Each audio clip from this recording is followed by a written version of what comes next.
Welcome back to my channel. আমি সুনিতা শুরু করছি আজকে নতুন একটি ব্লগ। আর আজকে চতুর্থীর রাত, এখন প্রায় 10-10:30 বেজে গেছে। হ্যাঁ, 10:30 বেজে গেছে। এখন যাব ঠাকুর আনতে, মানে আমাদের মণ্ডপে ঠাকুর আসবে, তার জন্য যাব। তাই চলো বেরোনো যাক, আর বেরিয়ে এবারে ঠাকুরটা আনতে যাই আর ভিডিওটা তোমাদের সাথে শেয়ার করি যে কীভাবে ঠাকুর আমরা নিয়ে আসি। গতবারের ভিডিওটা যদি না দেখে দেখো তাহলে গিয়ে তাড়াতাড়ি দেখে নাও আমার গত বছরের ভিডিওটা, আর এবছরেরটা এখন থেকে স্টার্ট করছি। অনেক দিন পর ভিডিও করছি জানি, অনেক দিন ইরেগুলার হয়েছে, বাট আমি আবার ব্লগিংটা করছি আর একটু তুতলে যাচ্ছি, সরি। কারণ অনেক দিন এইভাবে কথা বলিনি, তাই হঠাৎ করে এখন একটুখানি হচ্ছে গন্ডগোল। ঠিক আছে, চলো তাহলে দেখা হচ্ছে ঠাকুর আনতে। আমরা বেরিয়ে পড়েছি ঠাকুর আনতে যাওয়ার জন্য। চলো তাহলে বাকিটা রাস্তায় যেতে যেতে দেখা হচ্ছে। আমরা সবাই মিলে বাইকে করে র্যালি করতে করতে যাচ্ছি ঠাকুর আনতে। এবছর পুজোটা 16 বছরে পদার্পণ করেছে। আর চলো তাহলে আমরা একই পালে যাচ্ছি। হ্যাঁ চলো।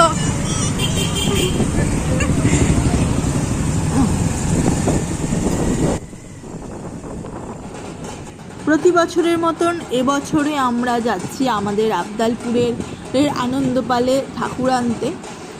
আমাদের 2 নম্বরের এই পুজোতে আবদালপুর থেকেই প্রতি বছর প্রতিমা আনা হয়, প্রতিমা শিল্পী মৃৎশিল্পী আনন্দপালের কাছ থেকে। ওনার হাতের কাজ যথেষ্ট ভালো, তাই চলো। আর আমার বাড়ির মা কালীটাও কিন্তু, মা কালীকে মূর্তিও নিয়ে আসা হয় আনন্দপালের কাছ থেকে, সেটাও তোমাদের সাথে শেয়ার করেছিলাম। তাই আশা করি এবছরও তাই হবে। চলো ভিতরের রাস্তা ধরে এবার আমরা ওনার বাড়িতে যাচ্ছি ঠাকুর আনতে। অন্যান্য বছর রাস্তার উপরে যে পাল আছে ওনার, ওইখান থেকেই আনা হয়, বাট এবারে ঠাকুরটা রয়েছে ওনার বাড়িতে। আর এই যে ঠাকুরটা হচ্ছে আমাদের ঠাকুর, আর কিন্তু তার সাথে সাথে এপাশে থাকা যে একচালার ঠাকুরটা না, আমার খুব পছন্দ হয়েছে, ভীষণ ভালো লেগেছে। কিন্তু কিছু করার নেই, আমাদের এই ঠাকুরটা বানাতে দেওয়া ছিল, তো এটাই আমাদের নিয়ে যেতে হবে। তাই সবাই প্রস্তুতি তো শুরু করে দিয়েছে ঠাকুর টেনে বার করার জন্য। তাই চলো ঠাকুরটা টেনে বার করা যাক। বললাম না দরকার থেকে ছিল।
গতবারের মতন এবছরও সেই গাড়িতে ঠাকুর তোলার সময় ঠাকুর হেলে গিয়েছে, মুটে পাওয়া যায়নি যথারীতি। যে 3 জন পাওয়া গেছিলো তারাই হেল্প করছিলেন, তো যা হোক করে গাড়িতে তোলা তো হলো। মাকে এরকম বেঁকে গিয়েছিল মা, আবার মাকে সোজা করে যথারীতি বিভিন্নভাবে পদ্ধতিতে মাকে গাড়িতে তোলা হয়। মা সুস্থভাবেই গাড়িতে ওঠেন। তো এভাবেই আমাদের ঠাকুর নিয়ে আসা হয়।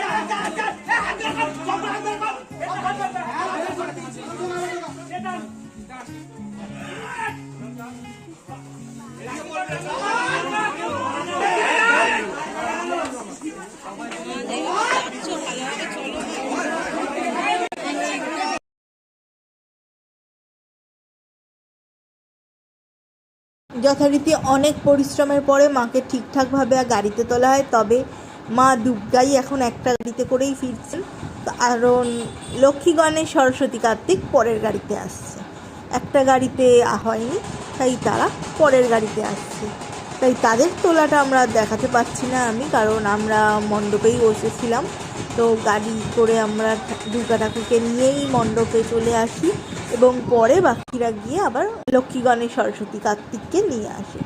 তাই জন্য চলো ঠাকুর নামানোটা তোমাদের দেখাই। যতটুকু পেরেছি ক্যাপচার করেছি, অনেক দিন পরে ভিডিও করছি, আশা করি তোমাদের ভালো লাগবে।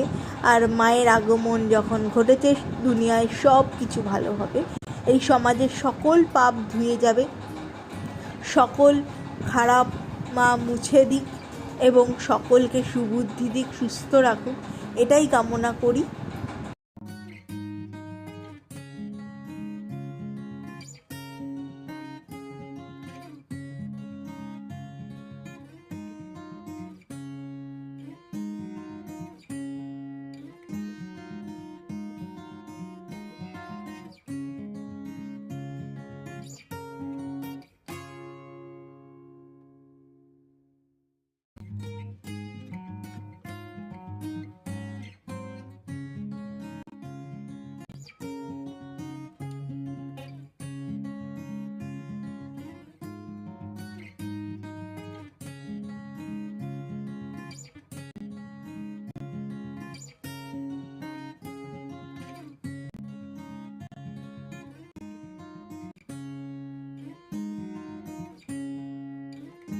লক্ষ্মী গণেশদের নিয়ে চলে আসা হয়েছে, এবার বাকিদের নামানো হবে আর মাকে বরণ করা হবে।